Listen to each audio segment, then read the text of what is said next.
Alors, je vais te raconter une partie de mon histoire, pas pour me plaindre, mais pour témoigner de l'amour fidèle de l'Éternel, même dans les saisons où tout semble injuste. Quand je suis entré dans cette entreprise, je savais que je valais plus sur le plan académique. Mon niveau d'études était bien au-dessus du poste qu'on me proposait. Mais à ce moment-là, je n'avais pas le luxe de choisir. J'avais besoin d'un emploi, j'avais besoin de manger, de payer mes charges, de survivre. Alors j'ai accepté, j'ai ravalé ma fierté et je suis devenu manœuvre. Les jours se sont transformés en mois, puis les mois en années. 2 longues années à faire un travail pénible, souvent invisible, rarement reconnu. Je travaillais sous le soleil brûlant, sous la pluie, au milieu de la poussière et de toutes sortes de pollutions. Mon corps s'épuisait, ma peau, extrêmement fragile, s'abîmait. Je vieillissais plus vite que mon âge réel. Parfois, quand je me regardais dans un miroir, je ne me reconnaissais plus.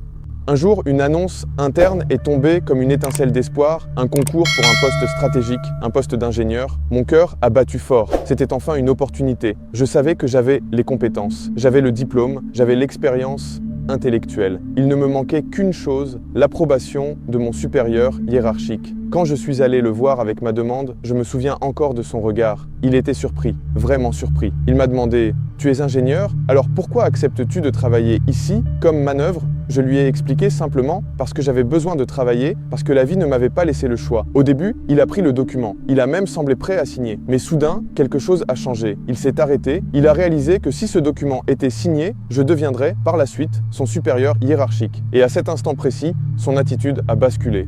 Au lieu de signer, il a écrit des mots qui ont transpercé mon cœur. Il a noté que je n'étais pas apte à occuper une telle fonction en se basant sur mon poste actuel de manœuvre. Il est même allé jusqu'à écrire que j'étais un très mauvais agent. Moi qui donnais tout. Moi qui supportais en silence, moi qui n'avais jamais cessé de travailler honnêtement. J'ai repris ma lettre pour aller la déposer au service des ressources humaines. Mais à l'intérieur, quelque chose s'était brisé. J'étais profondément déçu, humilié. Et pourtant, je ne pouvais rien faire. Je n'avais aucune relation dans cette entreprise, aucun appui, aucune protection. Aller me plaindre aurait pu me coûter le peu que j'avais déjà. Et perdre ce petit poste, c'était risquer de tout perdre.